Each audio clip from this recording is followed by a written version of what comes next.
Salve, salve galera! Pessoal, é o seguinte, nesse vídeo de hoje aqui, eu vou trazer para vocês o conteúdo de termoquímica.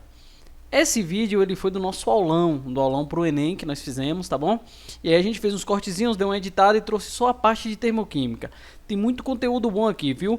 Mas antes da gente começar, não esqueçam de seguir o nosso canal e ativar o sininho, viu galera? E também siga a nossa página do Instagram, @professoresmax.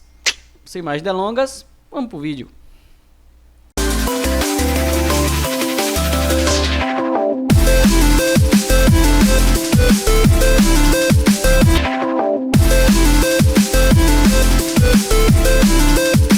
Química, Dadai tá ali, quase entupido ali. Galera, o que é termoquímica? Vamos lá, ó. Na termoquímica, estuda-se os processos físicos e as reações químicas que envolvem troca de calor. Termoquímica. Então agora a gente vai falar um pouco sobre a troca de calor, entre o que acontece nas reações. Nós temos dois tipos de processo: endotérmicos e muitos falam exotérmicos e alguns falam exotérmicos. Eu chamo de exotérmico, eu acho mais chique. Então vamos lá. Processo endotérmico. O que é um processo endotérmico, Nis? Os processos endotérmicos são aqueles que o calor é absorvido. Ou seja, a gente começa a reação, ela vai absorver calor ou absorver energia e a reação vai acontecer. O prefixo endo significa para dentro. Aí eu vou mostrar para vocês aqui agora, no gráfico, como é que funciona. A gente tem uma reação, né? A reação, eu falei para vocês que começa pelos reagentes e finaliza nos produtos. Então, o que é que acontece na entalpia? O que é que acontece em um processo endotérmico, Nis? Vou mostrar para vocês aqui agora. Ó. A gente tem os reagentes, lindinhos, eles estão ali, os reagentes. Ainda não estão reagindo, né? Porque a gente ainda está começando a misturá-los agora. Aí ele vai e absorve calor. Ó. Pegou o calorzinho ali para ele. Então, quando ele absorve esse calor, o que era reagente vai se transformar em produtos. Perceba o seguinte, ó. Nós temos a linha de reagente menor do que a linha de produto. Ou seja, a entalpia dos reagentes são menores que a entalpia dos produtos. Logo, nosso ΔH vai ser maior que zero. Tá bom? Então, vocês viram o ΔH maior que zero ou com sinal positivo, é um processo endotérmico. Às vezes eles mostram as reações dessa forma. Ó, reagentes mais calor formando produto. Ou eles podem mostrar da seguinte forma. Ó, reagente formando produto e mostra o ΔH. E se o ΔH for maior que zero, é um processo endotérmico. Ele está absorvendo energia. Vamos lá. Aí vem um exemplozinho para vocês. A síntese do iodeto de hidrogênio é uma reação endotérmica, que pode ser representada da seguinte forma.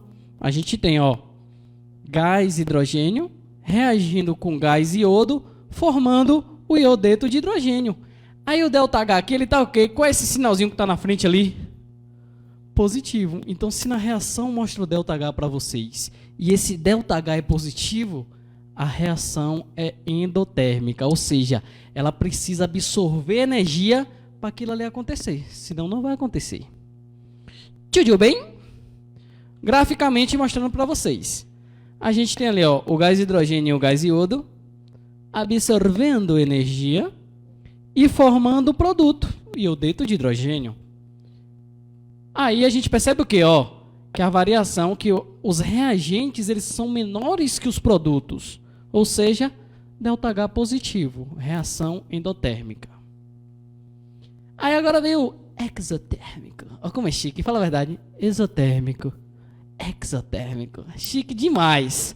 Ah, Maria, vou botar o nome do meu filho se eu tiver outro de exotérmico. Galera, vamos lá. Os processos exotérmicos são os processos que liberam calor. Ou seja, o processo endotérmico ele precisava absorver o calor. O exotérmico ele libera calor. Quando a gente faz a reação no laboratório, tem um momento que a gente faz essas reações, a gente percebe que a vidraria fica toda quente, ou seja, ele está liberando calor para o meio. O prefixo exo significa para fora. Aí agora graficamente mostrando para vocês, ó, perceba que os reagentes agora, em vez de ele estar começando com uma temperatura mais baixa, eles já estão começando com uma temperatura mais alta. Então, ó, a entalpia dele mais alta, ele vai liberar calor, liberar energia para o meio e formar seus produtos. Ou seja, o nosso ΔH agora é menor que zero. Quando aparecer o ΔH lá com menos na frente, significa que esse processo é exotérmico. Aí, geralmente, eles é mostrado dessa forma, ó. O reagente formando produto mais calor, e a gente tem reagente com produtos, e o seu ΔH é negativo, ele é menor que zero. Meu grande amigo PA, André Químico também. Um prazer estudar com você, meu amigo. Aí a gente tem um exemplo aqui, um exemplinho, ó, a combustão do gás hidrogênio. Quando fala combustão, a gente já sabe que isso aí vai ter uma liberação de calor. Combustão, eu estou queimando alguma coisa. E se eu estou queimando, sua temperatura é elevada. A combustão do gás hidrogênio libera para o meio 68,3 kcal, ou seja, quilocalorias por mol de gás hidrogênio. Então ele vai formar, ó, eu tenho o H2, gás hidrogênio, com gás oxigênio, formando quem ali? Quem é? A água, H2O. Ó, e o seu ΔH agora está quanto aqui? Ele está positivo ou está negativo? Se ele está negativo aqui, ó, significa que o meu processo é exotérmico. Ou seja, eu estou liberando calor, liberando energia para o meio. Se no outro eu precisava de calor para reagir, nesse, quando eu reagir, eu vou liberar calor.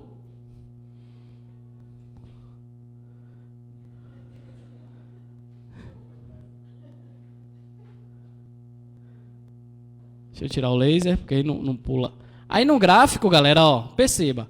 Nós temos uma entalpia maior, né, do gás hidrogênio e o gás oxigênio. Aí eu estou liberando energia e formando a água. Perceba que o meu ΔH agora, ó, é negativo. Se o ΔH é negativo, o processo é exotérmico. Aí eu pergunto para vocês, e de onde vem essa energia? No processo endotérmico, essa energia a gente fornece, né? Agora, no processo exotérmico, essa energia vem da onde? Porque quando eu coloco dois reagentes diferentes, a vidraria fica quente. Da onde vem? Alguém se arrisca? Vocês já ouviram falar em sólido, líquido e gasoso? No sólido, as moléculas estão como? Tranquilinhas, né? Ela está ali no seu retículo cristalino, tranquilinha. No líquido, elas já estão maleáveis. Ela está indo para um lado e para o outro. E no gasoso, elas estão como? Eufóricas, loucas. E quando elas estão loucas, vai acontecer o que entre elas? Elas não vão se chocar? E esse choque libera o quê? Energia ou calor. Na verdade, essa energia estava contida nos reagentes e quando eles se transformam num produto, ela é liberada. A energia já existe nas moléculas proveniente de sua movimentação, que no estado gasoso é caótica. Muito loucas. Vocês estavam copiando? Quer que eu volte? Pronto. Copiem, por favor.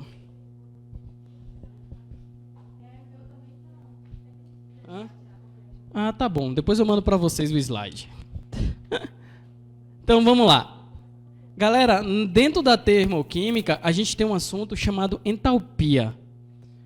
Esse conteúdo específico de energia interna de cada substância é denominado de entalpia e é simbolizado pela letra H, H maiúsculo.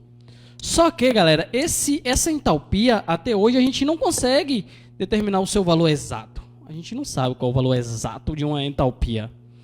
Então, o que é que ele fala? Ó, no entanto, até o momento não se sabe uma forma de determinar experimentalmente o valor exato de uma entalpia, de cada reagente ou de cada produto. O que se acostuma a determinar é a variação da entalpia, que nós chamamos de ΔH, do processo. Para tal, usa-se calorímetros que são aparelhos que medem a quantidade de calor liberada em uma reação. Qual é a fórmula da entalpia, Nis? Tá aqui, ó, para vocês, ó.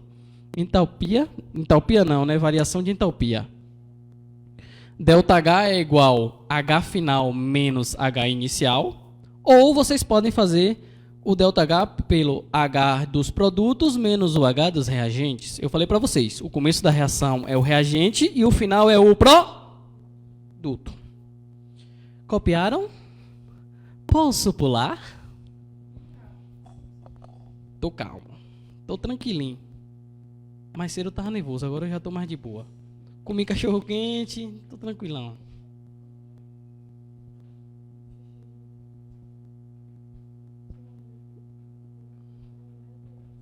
Eu bebo água. Quando eu tô nervoso, eu bebo muita água. Eu tava aqui bebendo, eu já tinha bebido uns 10 litros de água. O Rosinaldo falou, tu tá nervoso, não tava? Eu falei, tô.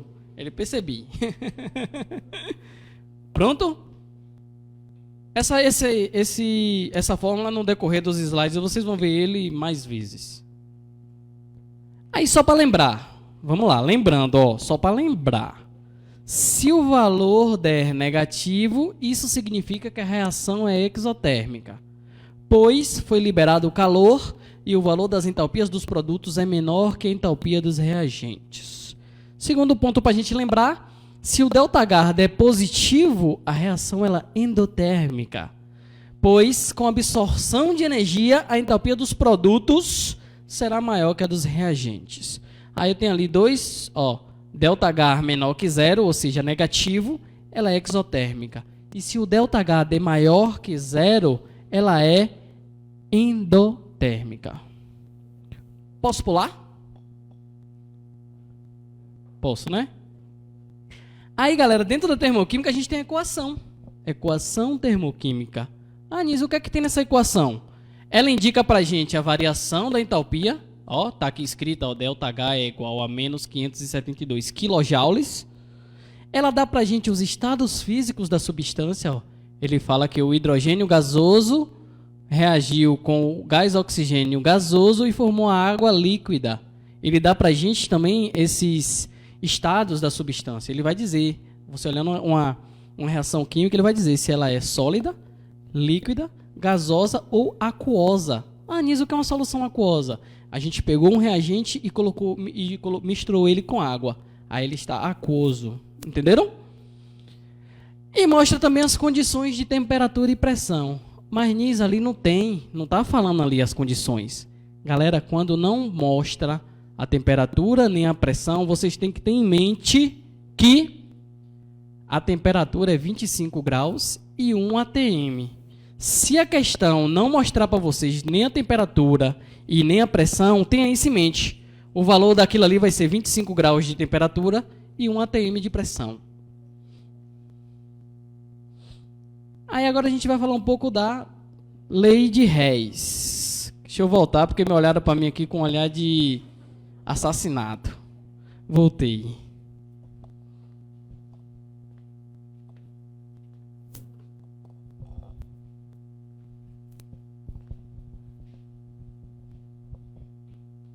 Posso?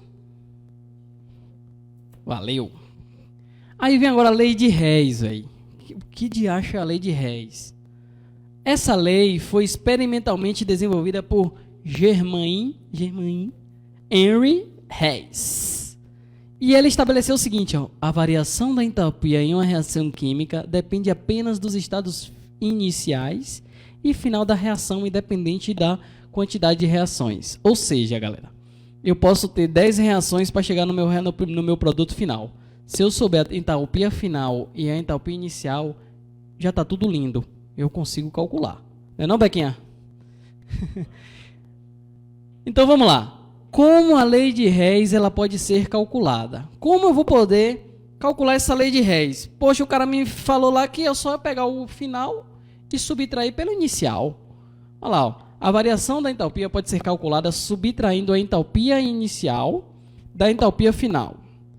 Outra forma é através da soma das entalpias de cada reação intermediária, independente do número das reações. Claro, ele fala que a gente pode pegar a final e a inicial e subtrair que vai estar tudo lindo. Mas e se a gente não tiver a entalpia final? O que é que a gente faz? A gente soma as entalpias das reações intermediárias. Calma, não fiquem nervosos que a gente vai ver na prática. Relaxe. Posso pular, meninas? Voltei.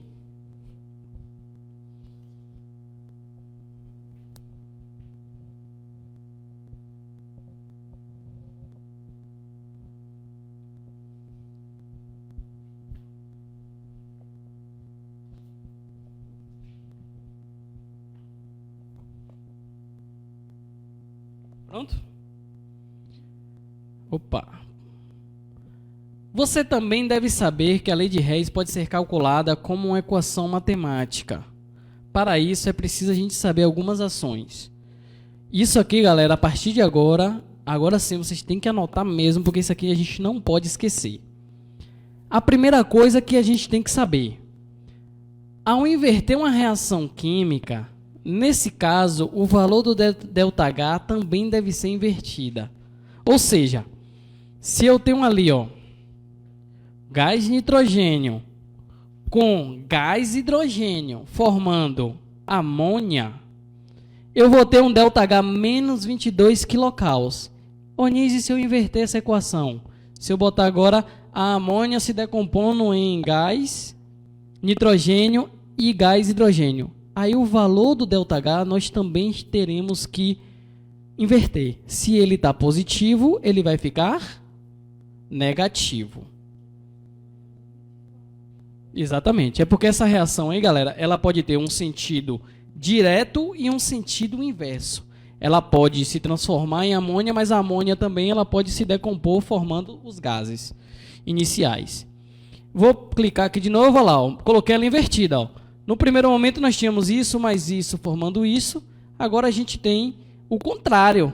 Perceba o que aconteceu com o ΔH ali. Ele era negativo e ficou o quê? Positivo. Então, galera, se no Enem vocês caírem em uma questão e precisar inverter essa equação, não esqueçam de inverter o sinal também. Porque se vocês não inverterem o sinal, a questão vai estar errada. Posso pular? Esse é o método 1, tá bom? Sempre que a gente inverter a equação química, também teremos que inverter o sinal do ΔH.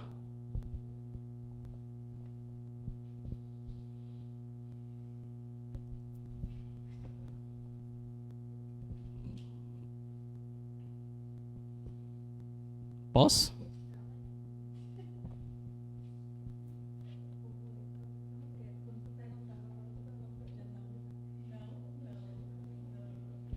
Valeu, meu brother Dadai. Muito obrigado, parceiro, pela ajuda. Deus abençoe, viu? Até amanhã, né? Isso aí. Posso, galera? Galera, segunda coisa, multiplicação da equação química. O valor do ΔH também deve ser multiplicado, ou seja, se no momento do balanceamento a gente multiplicar os coeficientes dessa equação, o ΔH também tem que ser multiplicado. Aí nós temos um exemplo aqui, ó, a mesma reação, aí eu vou multiplicar ela toda por 2, ou seja, se eu multiplicar ela toda por 2, eu vou ter que multiplicar o meu ΔH também. Olha lá, ó, multipliquei tudo por 2, ó, o nitrogênio que era 1 ficou 2, o hidrogênio que era 3 ficou 6, e a amônia que era 2 ficou 4. Agora perceba meu ΔH lá, ó. Se eu multiplicar toda a reação, o ΔH também tem que ser multiplicado. Só se multiplicar tudo. É que nem na matemática, o que você faz de um lado tem que fazer do outro lado também. Se eu estiver só balanceando, não. Mas se eu mexer na equação de uma forma geral, eu tenho que mexer no ΔH também. Poeso polar?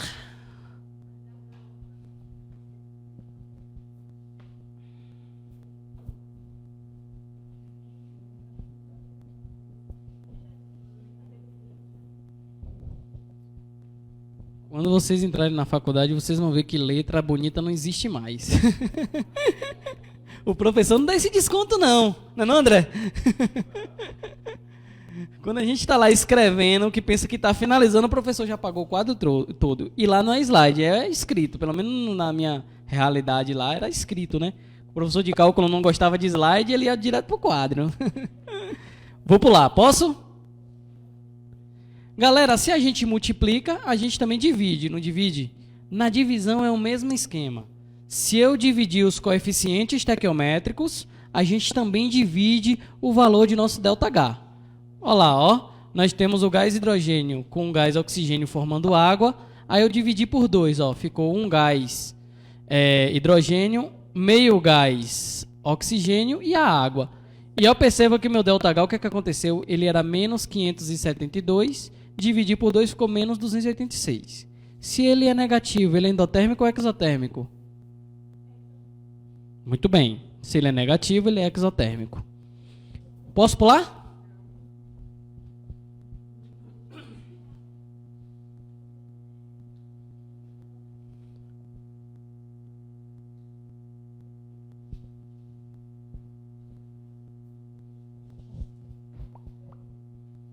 Eu acho que depois aí vem a parte boa, que é somar equações. A parte boa a gente soma, multiplicar e dividir é ruim, somar é bom. Posso? Posso, galera? Agora a gente pode podemos somar equações térmicas, ó. Eu tenho uma primeira etapa de uma equação, a gente tem nitrogênio mais oxigênio, gás oxigênio, formando o nitrato. É nitrato, Pé? E aí depois a gente tem ele se decompondo, ó, formando, vou falar as letrinhas, 2NO2, formando 2NO e água. E o gás oxigênio. Perceba que a entalpia do de cima, ó, é positiva, mais 66 kJ. O que é que isso significa? Que ele é um processo o quê? Positivo endotérmico, ou seja, ele vai precisar absorver energia para acontecer. Aí agora, galera, como é que a gente soma isso aqui? Alguém pode me dizer?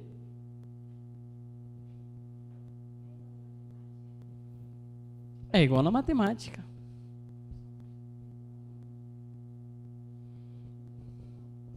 Eu corto os iguais que estão em lados opostos. A gente corta os iguais que estão em lados opostos, ó. O NO2 está do lado do reagente, só que na primeira equação ele está do lado do produto. Então a gente corta.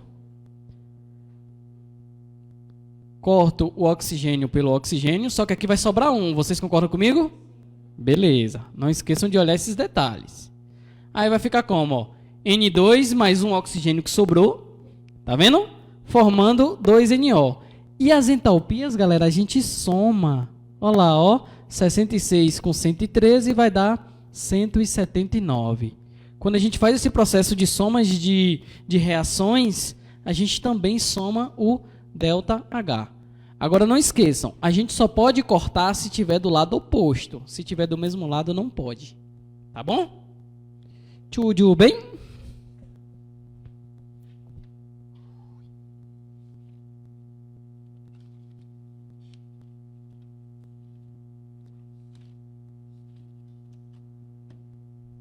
Posso? Ok. Enquanto vocês estão copiando, eu vou tomar uma dose de água. De H2O.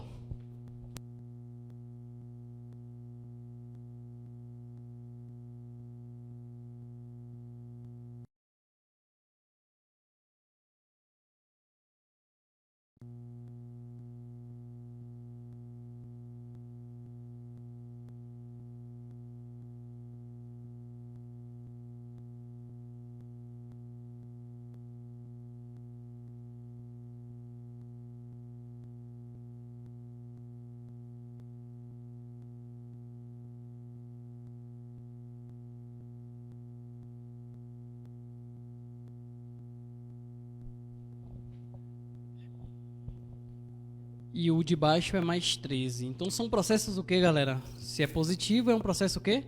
Endotérmico. Ele está absorvendo energia para a reação poder acontecer. Tá bom? Positivo endotérmico, negativo exotérmico. Positivo endotérmico, negativo exotérmico. Vou pular. Tudo bem?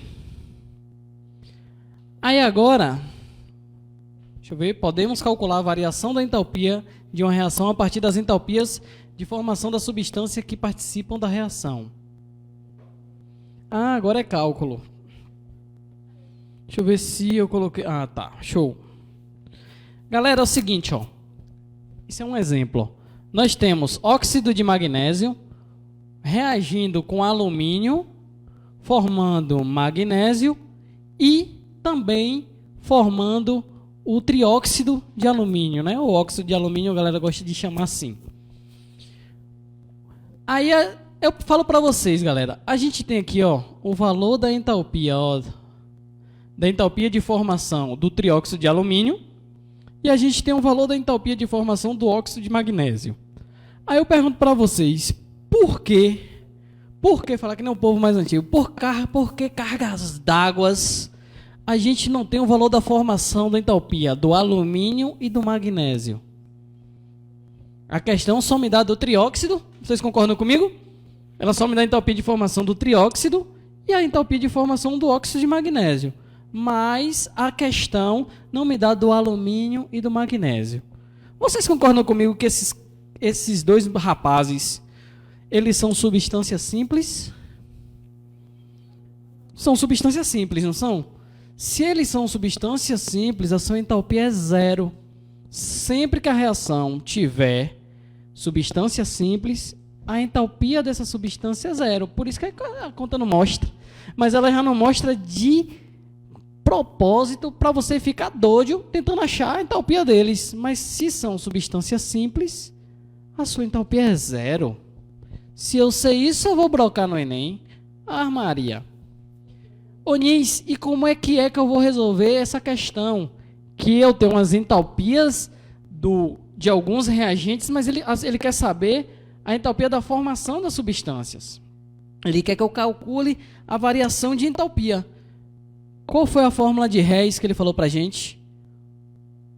Final menos inicial. Tá aqui, ó. ΔH é igual entalpia final menos entalpia inicial. Quem é a entalpia final, galera? O início são os reagentes. O final é os produtos. Aí eu pergunto para vocês, o óxido de alumínio ou o óxido de magnésio está no final? O de alumínio, né? Que é o primeiro. Então vai ser, ó, esse valor aqui menos esse valor aqui. Só que perceba, galera, ó, eu tenho quantas moléculas de óxido de magnésio? Então eu tenho que pegar esse valor aqui e multiplicar por quanto? Por 3. Quer ver? Montei ali, ó. Ó, eu tenho uma molécula só de óxido de alumínio, ó, eu botei 1 vezes menos 1670, menos, né, que é da fórmula, 3 moléculas de óxido de magnésio. Fazendo essa continha básica aí, 1 mais 1 é 2, 2 mais 2 é 3, a gente vai ter o quê? Que menos 1670 menos 1812. Ali agora a gente tem que lembrar de fazer o quê? Joguinho de sinal. Matemática básica, não se esqueçam. Repetimos o primeiro. Menos vezes menos vai dar quanto? Mais. E uma conta de sinais diferentes. O que é que a gente faz? Conserva o sinal do maior e subtrai. Sempre que a gente tiver uma continha, né? Sinais diferentes, a gente conserva o sinal do maior e subtrai. Quem é maior, 1812 ou 1670? Pronto, então a gente já sabe que esse processo é positivo. Então ele vai ser um processo o quê? Exo ou endo. Pronto. Vai dar 142 kJ positivos. Processo endotérmico. Deixa eu ver se aqui pula ou se tem mais... Olha lá, ó. Quando a substância é simples e se encontra em seu estado padrão, a sua entalpia é igual a zero. Por isso que o cálculo nem mostra para a gente a entalpia, porque automaticamente quando a gente analisa aqui a substância, vê que ela é simples e está em seu estado padrão, seu valor de entalpia é zero. Lembrando, viu, galera, que depois eu vou mandar esses slides para vocês no grupo. Então, copiem só as coisas básicas mesmo. Posso pular?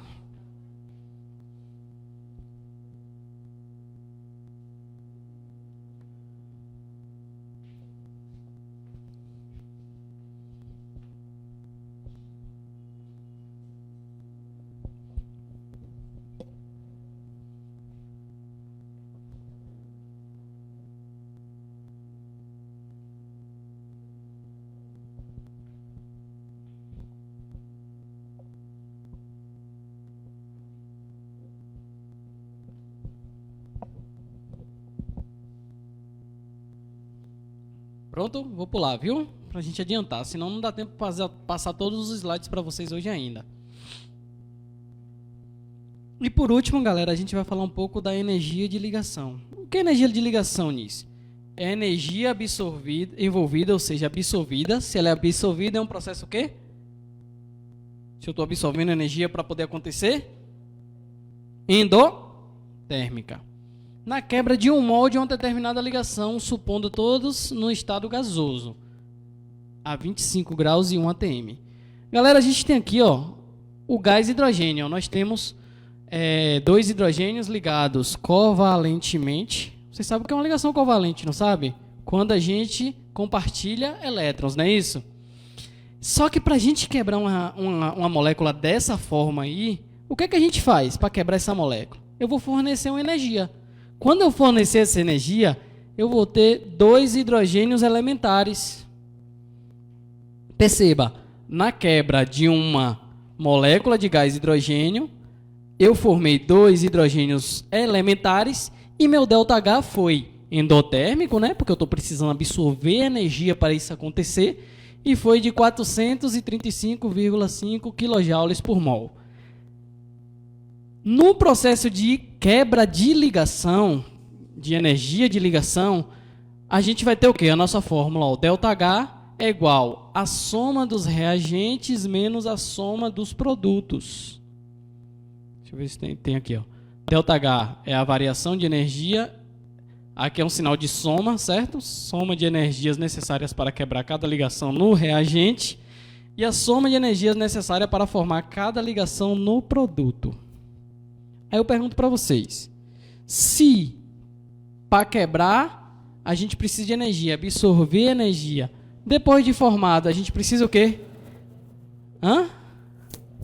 Liberar, né? Energia. Aí agora a gente vai com as questõezinhas do Enem. Temos essa lindeza aí,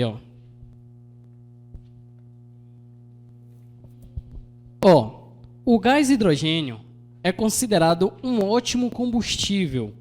O único produto da combustão desse gás é o vapor de água, como mostrado na equação química abaixo. Nós temos 2 mols de gás hidrogênio mais 1 mol de gás oxigênio, formando água. Percebam que todas estão no estado que? Gasoso. Para haver quebra de ligações, precisam todos estar no seu estado gasoso. Aí ele fala, um cilindro contém 1 kg de hidrogênio a todo esse gás, e todo esse gás foi queimado. Nessa reação são rompidas as formações de ligações químicas que envolvem as energias listadas no quadro. A gente tem, para quebra de ligação do hidrogênio, a nossa energia vai ser 437 kJ por mol. Para quebra de hidrogênio com oxigênio, vai ser 463 kJ por mol. E a quebra de oxigênio com oxigênio vai ser 494 kJ por mol. Aí ele fala, as massas molares são do gás oxigênio é 2, do gás oxigênio 32 e da água é 18. 18 o que é nisso? Olha lá, gramas por mol. Aí ele pergunta qual é o valor da entalpia em quilojoule dessa reação de combustão do hidrogênio contido no cilindro. No cilindro nós temos quantos quilos? 1 quilo de gás hidrogênio.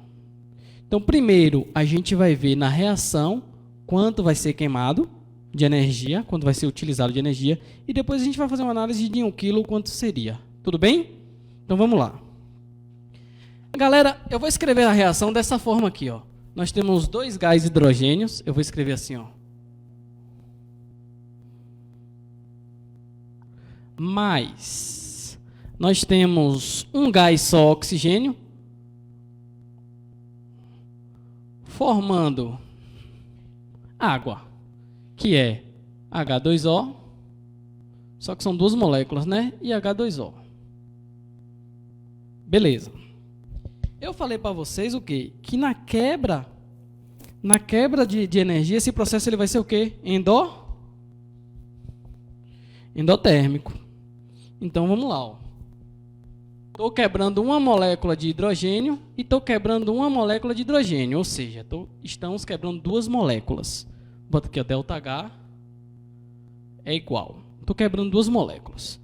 Uma molécula só de quebra de hidrogênio com hidrogênio, eu vou absorver 437 kJ por mol.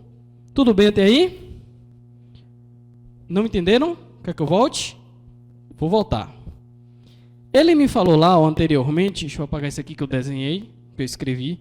Ele me falou lá anteriormente que ΔH, nenhuma energia de ligação, nenhuma de quebra de ligação. Ele me falou o quê? Que o ΔH é igual a soma da energia dos reagentes, não foi? Mais a soma de energia dos produtos. Tudo bem? Só que aqui eu tenho quem? Aqui não são os reagentes. Então eu tenho que saber a soma desses reagentes primeiro, não tenho? Aqui é os reagentes, ó. Aqui eu estou quebrando uma molécula e estou quebrando duas do gás hidrogênio. Então meu ΔH vai ser quanto? 2 vezes. Para quebrar uma molécula de hidrogênio com hidrogênio, a questão me fala que eu absorvo 437 kJ por mol. Então vai ser 2 vezes 437. Tudo bem até aí agora? Aí no reagente ainda eu tenho aqui essa quebra de ligação aqui também, ó, de oxigênio com oxigênio. Ele me fala que quando eu quebro o oxigênio com oxigênio, eu vou absorver 494 kJ. Então eu vou somar mais 434. Aqui é a parte dos nossos reagentes. A gente tem mais algum reagente para fazer ali? Não, né? Então tá tudo lindo. Vamos lá. Mais, né? Mais. Agora vai ser a soma dos produtos. Só que no produto nós não estamos quebrando, nós estamos formando.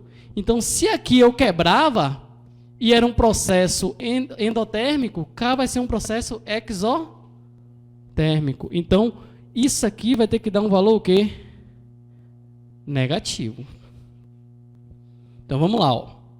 Aí ele fala aqui, ó, eu estou quebrando 1, 2, 3, 4 ligações, 4 vezes ligações de oxigênio com hidrogênio. Ele fala que é 463. Aí fazendo essas continhas aqui, vocês falaram que eu poderia fazer de forma rápida. Meu ΔH vai ser igual a menos 484 kJ por mol. Isso ali em 1 kg de negócio? De gás hidrogênio? É?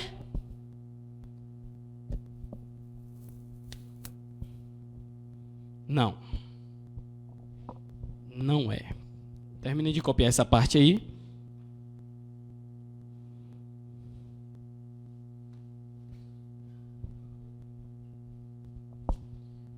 Galera, a questão me fala aqui, ó. A cada 2 mols de hidrogênio, né? Ó, a gente forma água, não é isso? O hidrogênio, qual é a sua massa molar? O hidrogênio, ó, é quanto? 2. Só que eu tenho 2 moléculas aqui, concorda comigo? Então, 2 vezes 2 vai dar quanto? 4. Então, a cada 4 gramas de H2... nós formamos o quê? 1 mol. Não é isso? 4 gramas por mol. E eu posso dizer também para vocês que a cada 4 gramas de H2, a gente vai ter que energia? Menos 484. Menos 484 kJ por mol. Aí ele pergunta lá, ó, em 1 kg de hidrogênio, quanto é que vai ser queimado? Olha lá, ó, em quilojoules da reação de combustão de hidrogênio contido no cilindro. Então, de 4 gramas eu já tenho, não tenho? Agora eu tenho que saber de 1 kg. 1 kg em gramas vai dar 1000 gramas de H2. Isso aqui vai ser X. E o X vai dar, fazendo de forma direta, se vocês não se importarem, vai dar menos 121 mil quilojoules por mol. Então, está aqui nossa resposta, que seria a alternativa B. Tudo bem? Se ficarem com alguma dúvida, pode falar que a gente tira agora.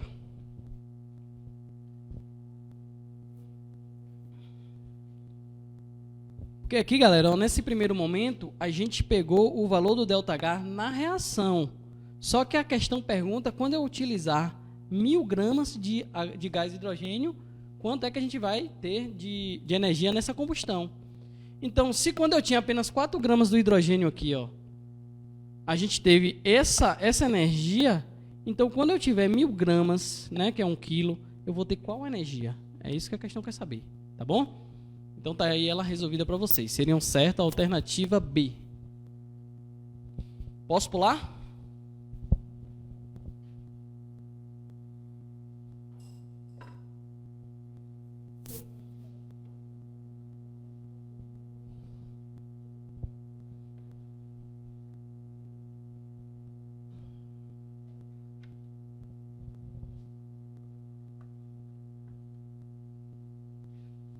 Vou pular só a questão, mas eu não vou apagar o quadro agora não, tá bom? Aí nós temos essa segunda questão aí. Essa questão é show de bola, velho. Essa questão aí, ó, é interpretação pura.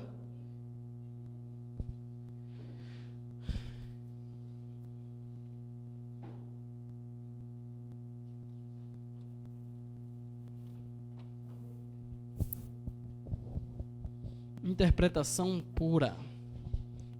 Posso apagar o quadro? Até. Galera, ó, a glicólise é um processo que ocorre nas células convertendo glicose em piruvato. Durante a prática de exercícios físicos que demandam grande quantidade de esforço, deixa eu ir mais para cá que eu não estou conseguindo ler de longe também não, estou ficando velho. Demandam grande quantidade de esforço, a glicólise é completamente oxidada na presença de O2, gás oxigênio. Entretanto, em alguns casos, as células musculares podem sofrer um déficit de oxigênio, de gás oxigênio, e a glicose será convertida em 2 moléculas de ácido lático. Guardem isso, ó. Glicose ser convertida em 2 moléculas de ácido lático. Guardem isso. A equação termoquímica para a combustão da glicose e do ácido lático são, respectivamente, mostradas a seguir. Nós temos a glicose mais o oxigênio, formando dióxido de carbono e água. E aqui a gente tem um ácido lático mais gás oxigênio, formando dióxido de carbono e água. E nós temos quem aqui? Os seus deltas H. É negativo. Se é negativo, esse processo é o quê? É exotérmico, ou seja, ela libera energia, não é isso? Então vamos lá, galera. Ó. O processo anaeróbico é menos vantajoso energicamente por quê? O que é um processo anaeróbico, galera? É um processo que não tem a presença do ar, o gás oxigênio. Então vamos lá. Posso apagar o quadro?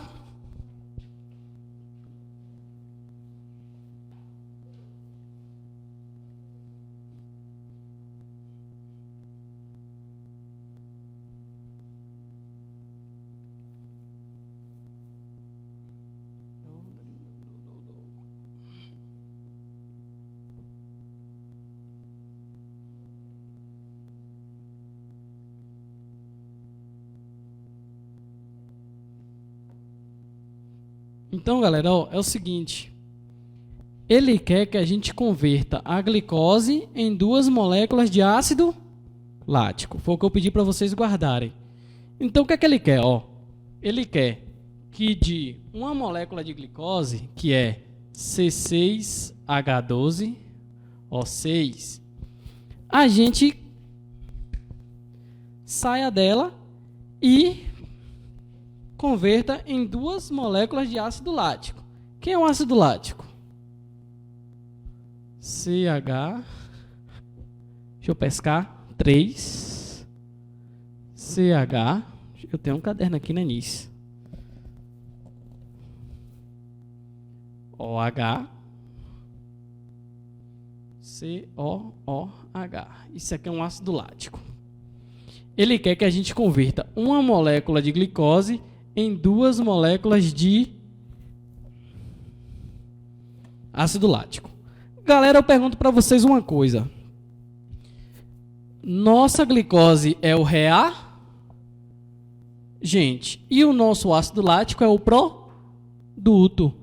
Em qual equação que está no quadro, a glicose ela está como reagente? Na primeira ou na segunda?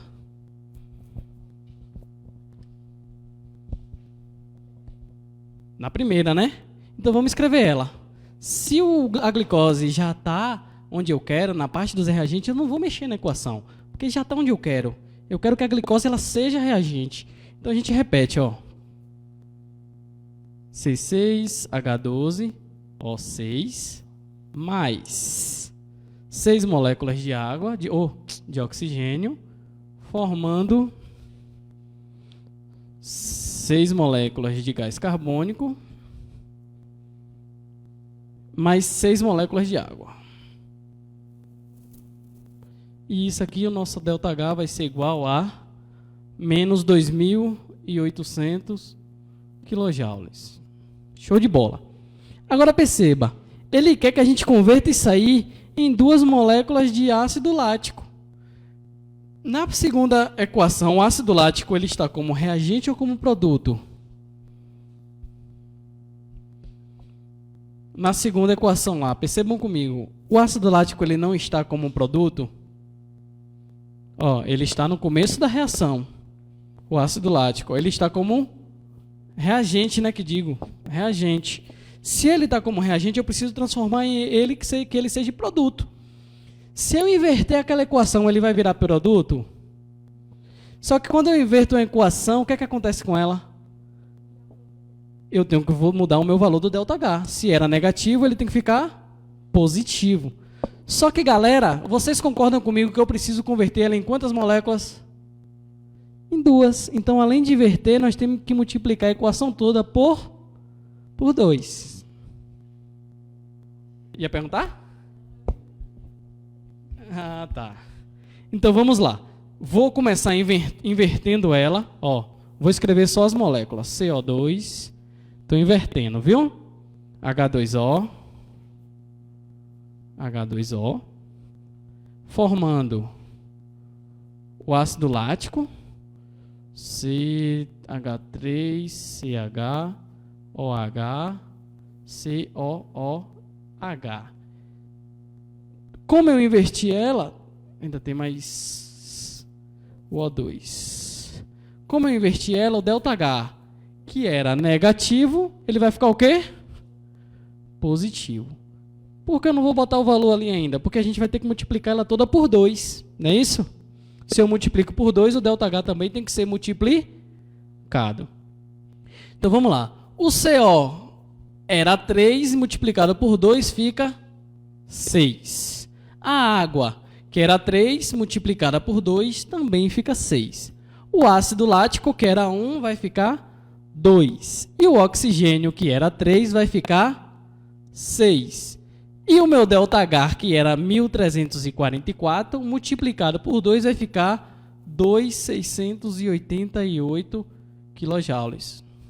Ou seja, inverti a equação, inverti o sinal, multipliquei tudo por 2, também multipliquei o ΔH por 2. Beleza? Tranques?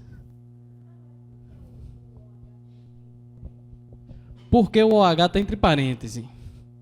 Quando você for ver moléculas orgânicas amanhã com o William, ele vai te explicar. Deixa eu lembrar.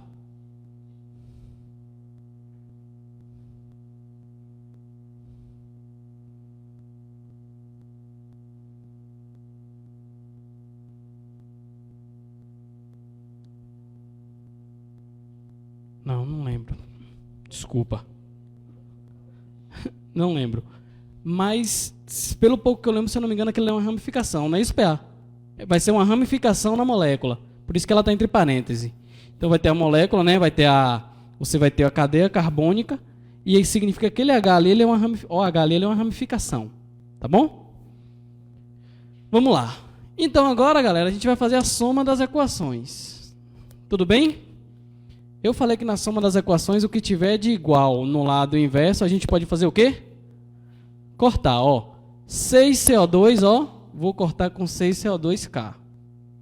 6O2, vou cortar com 6O2K. E 6 moléculas de água, vou cortar com 6 moléculas de água K. Me sobrou quem? Me sobrou a molécula de glicose e o nosso ácido lático, 2 moléculas de ácido lático.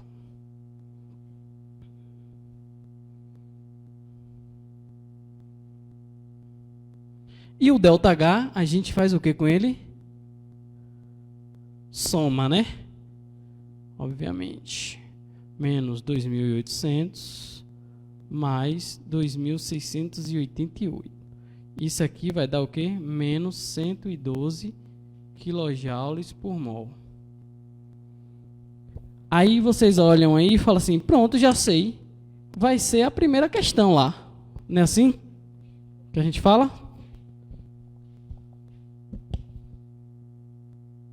Pessoal, essa questão ela é uma questão mais delicada, né? Ela é uma questão mais trabalhosa. Mas observe, no final do nosso produto, sobrou alguma molécula de gás oxigênio?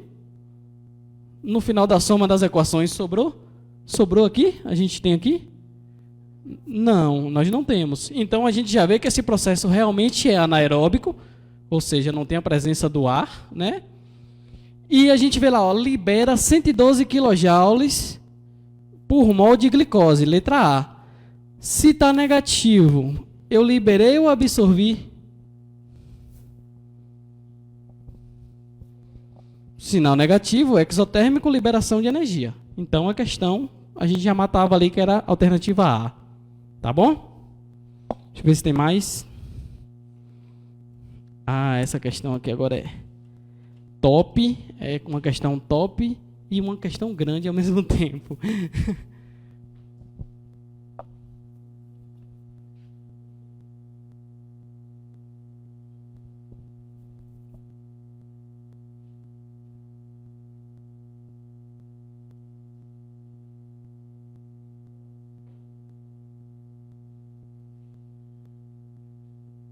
Quando eu puder apagar o quadro, vocês me avisam. Já posso?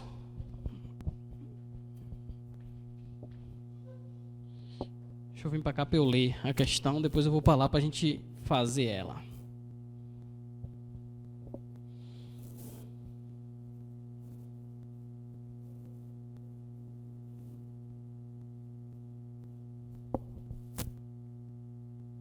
Pronto? Ó, eu vou começar lendo aqui, ó, depois eu apago o quadro. Enem 2018. Essa questão caiu no Enem de 2018. O carro flex é uma realidade no Brasil. Esses veículos estão equipados com motor que tem a capacidade de funcionar com mais de um tipo de combustível. No entanto, as pessoas que têm esse tipo de veículo na hora de abastecer têm sempre dúvida, álcool ou gasolina? Para avaliar o consumo desses combustíveis, realizou-se um percurso com um carro flex, consumindo 40 litros de gasolina e num percurso de volta utilizou-se etanol. Ou seja, o cara foi com carro a álcool e quando voltou, ele voltou com etanol. Foi considerado o mesmo consumo de energia tanto no percurso de ida quanto de volta. O quadro resume em alguns dados aproximados para esse combustível. Nós temos o etanol, com a densidade de gramas por ml de 0,8 e o seu calor de combustão menos 6. E temos a gasolina, que a sua densidade é 0,7 e o calor de combustão é menos 10. Aí ele pergunta, o volume de etanol em litros consumido no percurso de volta é mais próximo de quanto? Perceba, galera, ó, o cara foi com gasolina, 40 litros de gasolina foi consumido. E na volta ele voltou com etanol. Só que a questão está falando que a energia consumida nesse processo foi a mesma. Aí ele quer saber, se a energia foi a mesma, quanto é que eu gastei de álcool? Quantos litros eu gastei de álcool? Então, primeiro a gente tem que descobrir que energia foi envolvida nisso aí. Vocês concordam comigo? Então vamos lá.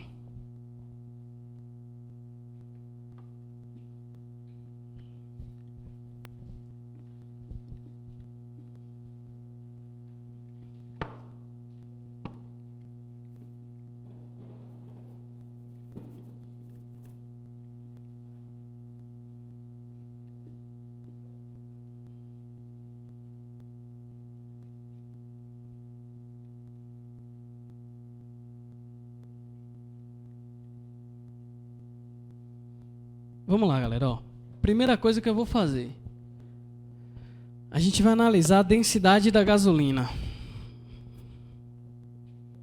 Por que, Nisa, a densidade? Porque foram gastados 40 litros de gasolina. Eu vou escrever desse lado aqui, ó, gasolina. Foram gastados 40 litros de gasolina. Ele gastou 40 litros para ir. Aí perceba, galera, aqui, ó. A parte de como é que eu posso dizer? De energia gastada, ela tá aqui, ó, no calor de combustão, certo? E a parte de, para eu saber esse calor de combustão, eu tenho aqui o quilocal e a gramas. Só que eu tenho em litros aqui, ó. E a parte de densidade eu consigo aqui, ó, eu estou relacionando as gramas e o ml. Então eu vou pegar primeiro essa densidade para eu saber quantas gramas de gasolina a gente consumiu, para depois, com a quantidade de gramas de gasolina, eu saber a energia. E depois disso, eu sabendo a energia que estava, a gente vai saber o valor do álcool. Então vamos lá. Primeiro vamos saber quantas gramas de gasolina nós gastamos, certo? Ele gastou 40 litros, só que a densidade ali está grama por ml. Então eu tenho que transformar o que foi em ml em litros. Concordam comigo? Então, para 1 ml, ou seja, 0,001 ml, nós temos 0,7 gramas. Vocês entenderam essa relação que eu fiz? Eu peguei 1 ml, transformei em litro, né? Isso aqui é litro, desculpa, porque a questão está em litro e ela pede em litro. Eu peguei 1 ml e transformei em litro. Ou seja, para cada 1 ml de gasolina, nós temos 0,7 gramas. A questão de densidade fala, ó, gramas por ml. Ou seja, a cada 0,7 gramas eu tenho 1 ml. Aí eu peguei 1 ml e transformei em litro, porque a questão aqui está me dando em litro. Beleza. Então, quando eu tiver 40 litros de gasolina, eu vou ter quantas gramas dela? Então, vamos lá. X é igual, aqui dá 0,001, né? 40 vezes 0,7 vai dar 28. X é igual, 28 dividido por 0,001 vai dar 28.000 gramas. Ou seja, nesses 40 litros de gasolina que foram consumidas, a gente gastou 28.000 gramas de gasolina. Eu sabendo a grama, agora eu vou procurar a energia que a gente gastou nisso aí. Então vamos lá, ó.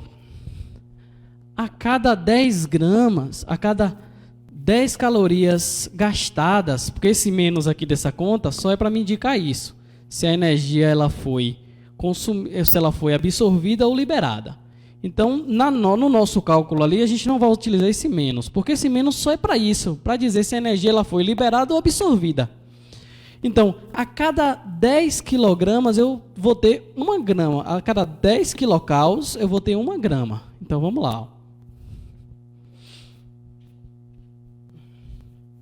A cada 10 quilocals, né, eu vou ter 1 grama.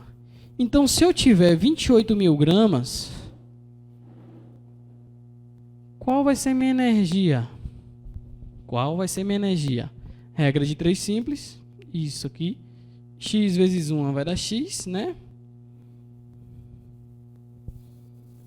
E 28.000 vezes 10 vai dar 280.000. Nesse caso, quilocals. Então, galera, nesse percurso aí que nós gastamos 40 litros de gasolina, a energia, como é que eu posso dizer? A energia absorvida e liberada. A energia liberada foi de 280 mil quilocals. Se a energia que foi consumida nesse trajeto. E aí ele me fala que na volta com álcool, a gente utilizou a mesma energia. Só que ele quer saber o quê? A litragem. Quantos litros de álcool foi gastado? Aí é que eu vou escrever aqui agora com etanol. Etanol. Aí ele me fala lá, ó, etanol. A cada 6 quilocals, a gente tem 1 grama. Não é isso? A cada 6 quilocals liberadas, a gente tem 1 grama. Então, a cada 6 quilocals, a gente tem 1 grama. Então, se a energia foi a mesma, então quando eu tiver 280 mil quilocals, qual vai ser a gramatura disso aí? Eu vou chamar de X. Então vai ficar 6x é igual a 280 mil. X é igual a 46.666 vezes 6, só que é uma dízima periódica. Esse 6 se repete. Então, nós temos aí agora a grama. Quando eu voltei com álcool, eu gastei 46.666,6 gramas de álcool. Aí agora a gente vai para a densidade. Como é que eu faço a relação da densidade? Como é que eu faço a relação da densidade? A cada 1 ml a gente tem 0,8 gramas, né? Então, a cada 0,8 gramas, a gente tem 1 ml, ou seja, 0,001 litros. Peguei ml e transformei em litros. Então, quando eu tiver 46.666,6 gramas, quantos litros nós vamos ter? Meios pelos extremos, né? Vai ficar 0,8x igual a 46,7. 46,7. X é igual a 58,3. A questão pede a litragem do etanol. E tá aí. Questão D. Que ele pede o valor próximo, né? Então, questão D.